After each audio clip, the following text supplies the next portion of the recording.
अस्सलाम वालेकुम। मेरा नाम डॉक्टर सैयद नजमुल हसन है। मैं ऑर्थोपेडिक और ट्रॉमा सर्जन हूँ। मैं इधर एसएमडीसी में पिछले 2 साल से खिदमत अंजाम दे रहा हूँ। मैं आज आप लोगों की स्पेशली वालिदैन की तवज्जो एक स्पेशल टॉपिक की तरफ मुतवज्जह करना चाहता हूँ। और स्पेशली वालिदैन को मैं एक पैगाम पहुँचाना चाहता हूँ, वो ये है कि बच्चे जब भी पैदा हो, अल्लाह ना करे कि अगर आपके बच्चे के पाँव में टेढ़ापन हो या कोली की हड्डी आपको लगे कि निकली हुई हो, या एक टांग दूसरी सी छुट्टी हो, या कमर में कोई पोड़ा निकला हो, या गर्दन एक साइड पे मोड़ी हुई हो, तो उनको बर वक्त किसी ऑर्थोपेडिक और ट्रामा सर्जन के पास ज़रूर एक बार उनको स्क्रीनिंग के लिए ज़रूर लेके जाएगा। अगर आपकी फैमिली में ये हिस्ट्री हो कि पहले भी आपके बच्चों के टांगे टेढ़ी होती है, या पाँव टेढ़ी हो, या कमर में कोई इस तरह जो मसाइल मैंने बयान की, ये मसाइल होते रहो, तो ज़रूर ऑर्थोपेडिक के डिपार्टमेंट से या ऑर्थोपेडिक सर्जन से वो ज़रूर स्क्रीनिंग करवा दीजिएगा। जब भी स्पेशली ये जो बीमारियां मैं बता रहा हूँ, उनमें स्पेशली कंजेनिटल टेलिप्स इक्वाइनोवायरस है, जो हमारी जो पाँव होती है उसमें टेढ़ा हो जाती है। और अगर ये भर वक्त इनकी इस टॉपिक पे मैं ये बात आप लोगों को ये पैगाम इस टॉपिक के ज़रिए पहुंचाना चाहता हूँ कि अगर ये बर वक्त तशख़ीस इसकी की जाए तो ये ऐसी बीमारी नहीं है कि ये लाइलाज है। लेकिन अगर ये टाइम के साथ इसकी तशख़ीस ना हो तो ये एक डिफ़ॉर्मिटी बन जाती है, एक बेचारों की ज़िंदगी अजीरन बन जाती है, और फिर डिफ़ॉर्मिटी की करेक्शन के लिए सर्जरियाँ करनी पड़ती है।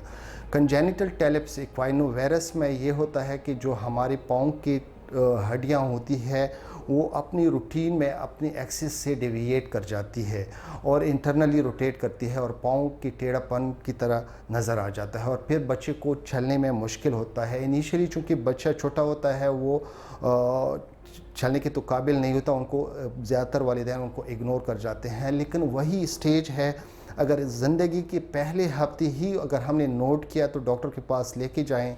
उसको हम हर हफ्ते वीकेंडली हम कास्टिंग करते हैं, जो पॉन्सेटिक कास्टिंग कहते हैं। पॉन्सेटिक टेक्निक से ये तकरीबन 6 हफ्ते का इलाज है, और अल्हम्दुलिल्लाह अगर दोनों साइड पे भी हो, दोनों पाँव इन्वॉल्व हो, दोनों पाँव का 100% रिज़ल्ट इसके ज़रिए मुमकिन है। लेकिन अगर यही बीमारी अगर आप लेट डॉक्टर के पास लेके जाते हैं तो उसको ऑपरेशन के अलावा और कोई रास्ता नहीं रहता। सेम लाइक एक और बीमारी है जो कोले की हड्डी बच्चों की निकली होती है, अगर वो टाइम पे आपने डॉक्टर के पास लेके गए तो वो सिंपल सी उनको रिड्यूस करके उनको सिर्फ हम एक पेवलिक हार्नेस अर्थोसिस अबडक्शन और फ्लेक्शन अर्थोसिस होती है वो पहना देते हैं। वो तकरीबन 3 महीने का कोर्स है, वो उसके साथ ही ठीक हो जाता है। लेकिन अगर यही मरीज़ 2 साल के बाद आपको पता चल जाता है तो वही मरीज़ पर हम ऑपरेट करके उनकी ट्रीटमेंट की जाती है।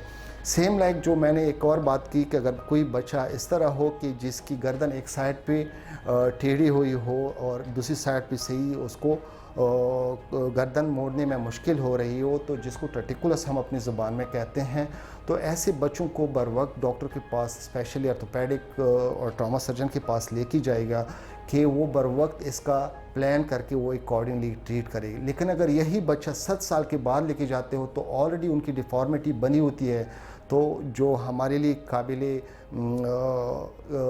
तशख़ीस होती है। लेकिन प्रॉब्लम यह है बच्चे को जो बेनिफिट्स मिलनी होती है वो नहीं मिलती, क्योंकि डिफ़ॉर्मिटी जब बन जाती है वो बच्चे की फेस चेंज होती है, साथ में इसकी हेड की वर्टेक्स चेंज हो जाती है।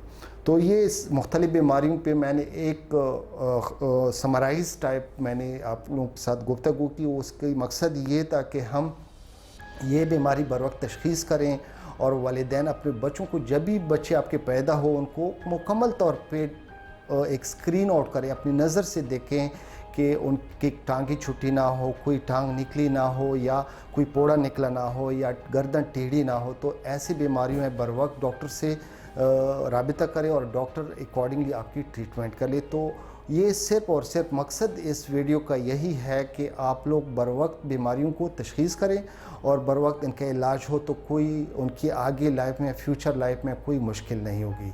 Thank you very much. अस्सलाम वालेकुम।